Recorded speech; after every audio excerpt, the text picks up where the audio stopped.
ദിവസം മുമ്പ് മറ്റേ പൊളിച്ചതാണ്. ഇതൊക്കെ സെൻറ്റർ കട്ട് ചെയ്തിട്ട് എടുക്കും. ഈ തൊണ്ട് പശുവിന് വളരെ നല്ലതാണ്. അതെ അല്ലേ? അതിന് പാലിൻ്റെ ഇത് കൂടും. ഇത് കൊടുത്താൽ 2 ദിവസം കഴിക്കുകയും ചെയ്യും അല്ലേ? നന്നായി കഴിക്കുകയും ചെയ്യും. പക്ഷെ ഒരു ക്വാണ്ടിറ്റിയെ കൊടുക്കാൻ പറ്റില്ല. ഒരുപാട് കൊടുത്താൽ അതിൻ്റെ വയറ് തെറ്റും, ഡൈജഷൻ പ്രശ്നവും. സുഹൃത്തുക്കളെ നമസ്കാരം. ഓർഗാനിക് കേരളത്തിൻ്റെ പുതിയ വീഡിയോയിലേക്ക് എല്ലാവർക്കും സ്വാഗതം. നമ്മളെ ഇന്ന് സുകുമാരേട്ടൻ്റെ ഒരു വീഡിയോ കുറച്ച് ദിവസങ്ങൾക്ക് മുൻപേ നിങ്ങളുടെ മുൻപിലേക്ക് നമ്മൾ നൽകിയിട്ടുണ്ടായിരുന്നു. ക്യാരറ്റിൻ്റെ നിങ്ങൾ ഇരു കൈ നീട്ടിയാണ് സ്വീകരിച്ചത്. നമുക്ക് ഒരുപാട് സന്തോഷം. അപ്പോൾ നമ്മൾ സുകുമാരേട്ടൻ്റെ ഞാൻ അന്ന് പറഞ്ഞിരുന്നു, കൃഷി അറിവുകൾ കുറച്ചല്ല, ഒരുപാടുണ്ട്. നമുക്ക് ഒരു 1-2 ഫിലിമിലൂടെ ഒന്നും കാണിക്കാൻ പറ്റുന്നതല്ല. പക്ഷേ ഇന്നത്തെ ഫിലിമിൽ നമ്മൾ കാണിക്കുന്നത് അദ്ദേഹത്തിൻ്റെ മനോഹരമായിട്ടുള്ള കൊക്കോ കൃഷിയെക്കുറിച്ചിട്ടാണ്. അപ്പോൾ കൊക്കോ കൃഷിയിൽ വർഷങ്ങളായിട്ടുള്ള പാരമ്പര്യം അദ്ദേഹത്തിനുണ്ട്. അതുകൊണ്ട് തന്നെ ഇതിനെപ്പറ്റി ആധികാരികമായി സംസാരിക്കാനും അദ്ദേഹത്തിന് അറിയാം. അപ്പോൾ തീർച്ചയായിട്ടും അദ്ദേഹത്തിൻ്റെ എക്സ്പീരിയൻസ് ആണ് നമ്മൾ ഇന്നത്തെ വീഡിയോയിലൂടെ നിങ്ങളുമായി പങ്കുവയ്ക്കുന്നത്. ഇതുവരെ തന്ന എല്ലാ സപ്പോർട്ടോടും കൂടെ ഉണ്ടാവുക.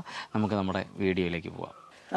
കൊക്കോ നമ്മൾ വെച്ചിട്ട് 50 വർഷം മേലെ. ഞാൻ 50 വർഷത്തിന് അച്ഛൻ്റെ കാലത്ത് 67 മറ്റോ വെച്ചതാണ്. ആദ്യമായിട്ട് തോട്ടമായിട്ട് വെച്ചാണ്. ഒരു 3 ഏക്കറോളം വെച്ചിട്ടുണ്ട്. 3 ഏക്കറോളം ഉണ്ട് അല്ലേ? അതിപ്പോഴും നിലനിർത്തിക്കൊണ്ടിരിക്കുകയാണ്. നമുക്കിത് നല്ലൊരു വരുമാനം ലഭിക്കുന്നുണ്ട്. അതെ അതല്ലേ? കാഡ്ബറി വന്നിട്ട് നമുക്ക് ഇവിടെ വന്നിട്ട് എടുത്തിട്ട് പോകും, ഡയറക്റ്റായിട്ട് എടുത്തിട്ട് പോകും. ഇപ്പൊ നമ്മളായിട്ട് പുതുതായിട്ട് ചെയ്ത് ഡ്രിപ്പ്, അല്ലെങ്കിൽ വർഷത്തിൽ 2 പ്രാവശ്യം വളം കൊടുക്കും.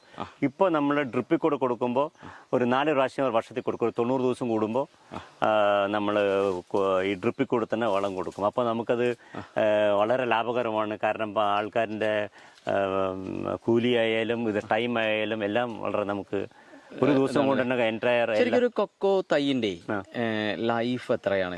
ശരിക്കും നമുക്ക് എത്ര കാലത്തോളം അത് ഇത് തരും, വിളവ് തരും? ആദ്യം 66-ലോ 67-ലോ ആണ് വെച്ച്, എനിക്ക് കൃത്യമായിട്ട് ഓർമ്മയില്ല. അപ്പോൾ നമ്മൾ ഒരു 40 കൊല്ലം അത് വിളവെടുത്തു.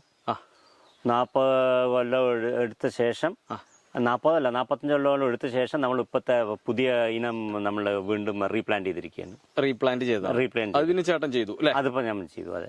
അപ്പൊ പഴയ തൈകളെല്ലാം നമുക്ക് പരിപൂർണമായി മാറ്റിയോ? 100% മാറ്റി. അപ്പൊ നമ്മൾ ഈ ബാക്കിൽ കാണുന്ന ഈ തൈ ഇതൊക്കെ എത്ര വർഷം പ്രായമുള്ളതാണ്? ഇതിപ്പോ ഒരു 10-12 കൊല്ലം ഉണ്ടാവും. ഒരു 12 കൊല്ലം അല്ലേ?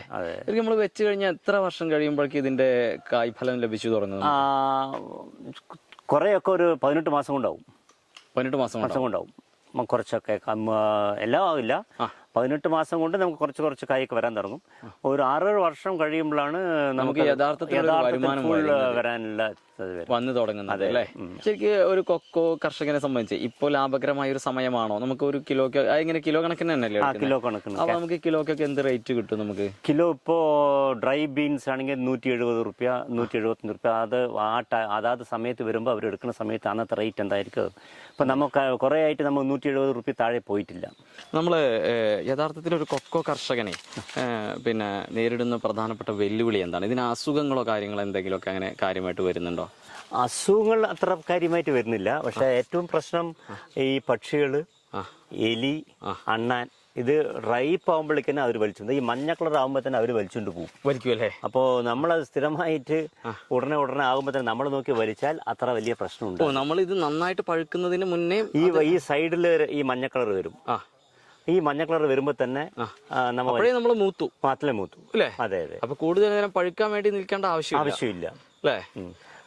ഈ കീടത്തിനെക്കാട്ടിയും ഈ ഇവരിന്റെയാണ് എലി, അണ്ണാൻ, പക്ഷികൾ, ഇവരിന്റെയാണ് ശല്യം കൂടുതൽ. പ്രധാനമായിട്ട് ഇതിന്റെ ഒരു കൃഷി രീതി എന്താണ്? ഇതില് നമ്മൾ പ്രൂണിങ് നടത്തണം എന്തായാലും. നല്ല ഏരിയേഷൻ ഉണ്ടാവുള്ളൂ. ഏത് സമയത്താണ് ഇതിന്റെ? നമ്മൾ മെയ് മാസത്തിൽ, ഏപ്രിൽ എൻഡ് മെയ് മാസത്തിൽ വർഷകാലം തുടങ്ങുന്ന മുമ്പ് തന്നെ പ്രൂൺ ചെയ്യും. അപ്പോഴാണ് ഈ നല്ല മഴയുള്ള സമയത്ത് കംപ്ലീറ്റ് ഏരിയേഷൻ ഉണ്ടാവുള്ളൂ. അതാണ് ഒരു. പിന്നെ നമ്മൾ വീണ്ടും ഒക്ടോബർ നവംബറിൽ ഒന്നുകൂടി നന്നായി തഴച്ച് വരികയാണെങ്കിൽ ആ ഭാഗം ഒന്ന് പ്രൂൺ ചെയ്തിട്ട് നമ്മൾ ഇതുമാതിരി ആക്കി വെക്കും. അല്ലെങ്കിൽ എല്ലാം ഇത് ശരിക്കും എന്താണ്? അതിലെ എയറേഷൻ ആണോ ഇതിന്റെ മെയിൻ? ഏരിയേഷൻ വേണം. അല്ല, പ്രത്യേകിച്ച് അതിന് ഏരിയേഷൻ ഉണ്ടെങ്കിൽ നമുക്ക് ഈ കായ് പിടിക്കാൻ, പൂ പിടിക്കാനും എല്ലാത്തിനും ഒരു കാറ്റോട്ടം കിട്ടണം അല്ലേ? അതെ. വിളവെടുക്കുന്ന രീതി എങ്ങനെയാണ്? നമ്മളൊരു വർഷത്തിൽ എത്ര പ്രാവശ്യമൊക്കെ വിളവ് കിട്ടുന്നുണ്ട് നമുക്ക് ഇവിടുന്ന്? നമ്മൾ ശരിക്കും 12 മാസവും എടുക്കും. കാരണം വലിച്ചുകൊണ്ടേയിരിക്കും. കാരണം നമ്മൾ ഈ വെള്ളം കൊടുക്കുന്നതുകൊണ്ടാണ്. പിന്നെ ചില ഈ എല്ലാ ദിവസവും തന്നെ വേണം അല്ലേ? എല്ലാ ദിവസവും കൊടുക്കില്ല. ആഴ്ചയിൽ 2 പ്രാവശ്യം 3 പ്രാവശ്യം കൊടുക്കും. അങ്ങനെ കൊടുത്താൽ മതി. അതെ. പിന്നെ നമ്മൾ ഈ സെപ്റ്റംബർ ഒക്ടോബർ മാസം ഈ അങ്ങനെ 2-3 പ്രാവശ്യം ഒരുപാട് വെള്ളമുണ്ട്, നന്നായിട്ട് നല്ലോണം ഉണ്ടാവും, കൂടുതലുണ്ടാവും. അതെ, മറ്റെന്താ ശരിക്കും അപ്പോൾ 12 മാസം എന്ന് പറഞ്ഞാലേ നമുക്ക് എല്ലാ മാസവും വിളവെടുക്കാൻ പറ്റുന്നൊരു വിളയാണ് കൊക്കോ. തീർച്ചയായിട്ടും അല്ലേ? ആ, അത് ഭയങ്കര ലാഭം തന്നെയാണ് അല്ലേ കർഷകനെ സംബന്ധിച്ച്. ശരിക്കും സ്ഥലമുള്ളവരാണെങ്കിൽ ഇതിന് നമ്മുടെ കാലാവസ്ഥാ പ്രശ്നങ്ങളൊന്നും ഇല്ലേ? കുറച്ച് ഷെയ്ഡ് വേണം, തെങ്ങും ഷെയ്ഡ് വേണം. ഇടവിളയായിട്ടാണ് ശരിക്കും നമുക്ക് ഇത് ചെയ്യാൻ പറ്റുക അല്ലേ? ഓ ഷെയ്ഡ് ഉണ്ടെങ്കിൽ അത് കറക്റ്റ്. അല്ലെങ്കിൽ ഷെയ്ഡ് ഇല്ലെങ്കിൽ നമ്മൾ കുറച്ചുകൂടി ഹൈ ഡെൻസിറ്റി കൾട്ടിവേഷനിൽ പോകണം, അതായത് അടുപ്പിച്ച് നടണം. ഇതിപ്പോ നമ്മളിപ്പോ നട്ടിരിക്കുന്നതൊക്കെ 10-20 ഇതിന്റെ ഒരു തെങ്ങിന്റെ ഗ്യാപ്പിലാണ് നട്ടിരിക്കുന്നത്. അപ്പോൾ മറ്റേ ഹൈ ഡെൻസിറ്റി ആയിട്ട് നമ്മളിപ്പോ ഇവിടെ തന്നെ ഒരു 6 അടി തന്നെയോ അല്ലെങ്കിൽ 7 അടി വെച്ചുകൊണ്ടിരുന്നു പറഞ്ഞാൽ ഒരു പക്ഷേ നമുക്ക് ഷെയ്ഡിന്റെ ആവശ്യം വരുന്നില്ല അല്ലേ? നല്ലോണം പഴുത്ത കായാണ്. ഇതാണ് നല്ലത്. അതെ, ഇതിന്റെ ഉള്ളിൽ കാണിച്ച് അല്ലേ.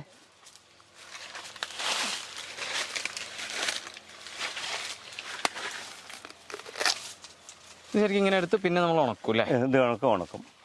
ആദ്യം നമ്മൾ ഒരു ചാക്കിൽ വെച്ചിട്ട് ഉണക്കും, വെള്ളം മുഴുവൻ പോകണം. പിന്നെ നമ്മൾ ഡയറക്റ്റ് സൺറൈസ് കൊടുക്കും.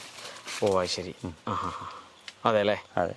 ഓക്കെ, ഇത് എത്ര ദിവസം നമുക്ക് ഉണക്കം വരണം സാധനം ഇത് നമ്മൾ കൊടുക്കുമ്പോൾ? ഈ വെള്ളം പോകാൻ തന്നെ ഒരു 3-4 ദിവസം കൊടുക്കും.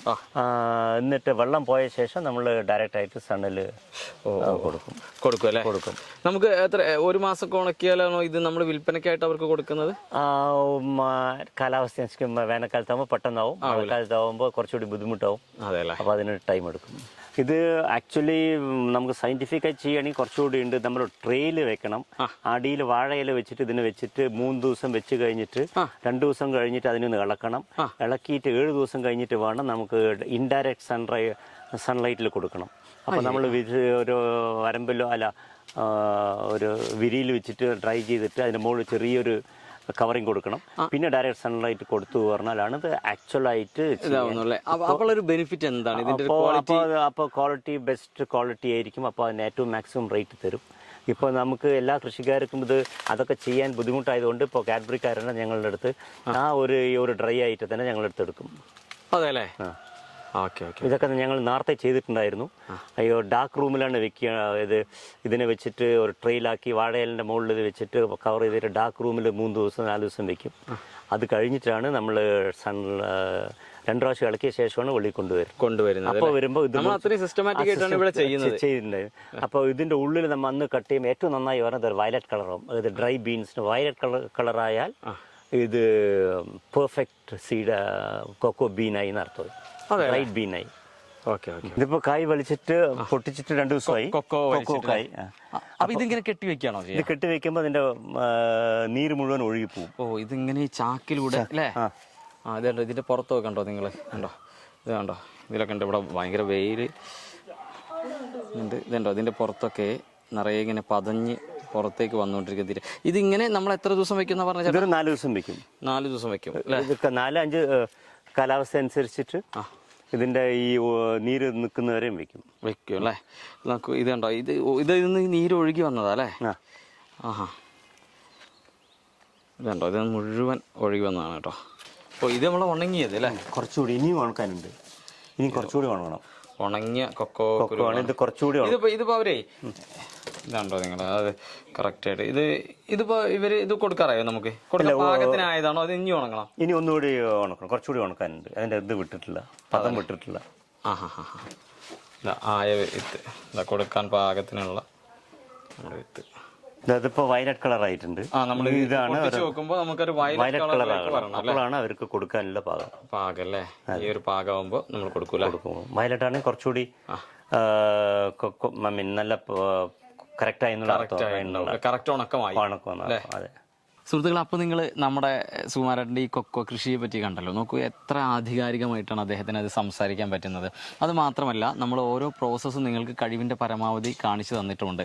എങ്ങനെയാണ് കൊക്കോ വളർത്തേണ്ടത്, പ്രൂൺ ചെയ്യേണ്ടത്, കായയുടെ ഒരു ഗുണമേന്മ, അത് മാത്രമല്ല അത് ഉണക്കുന്ന രീതി, ഉണക്കിയിട്ട് ഏറ്റവും ഫൈനൽ സ്റ്റേജ് വരെയുള്ള കാര്യങ്ങൾ നമ്മളെ കൊണ്ട് പറ്റാവുന്ന രീതിയിൽ സമയപരിമിതിക്കുള്ളിൽ നിന്നുകൊണ്ട് തന്നെ നിങ്ങൾക്കത് കാണിച്ചു തരുന്ന കഴിവിൻ്റെ പരമാവധി നമ്മൾ ശ്രമിച്ചിട്ടുണ്ട്.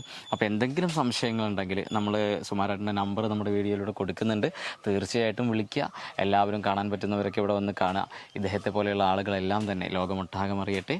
നമുക്ക് ഒട്ടും വൈകാതെ അടുത്തൊരു വീഡിയോയിൽ വീണ്ടും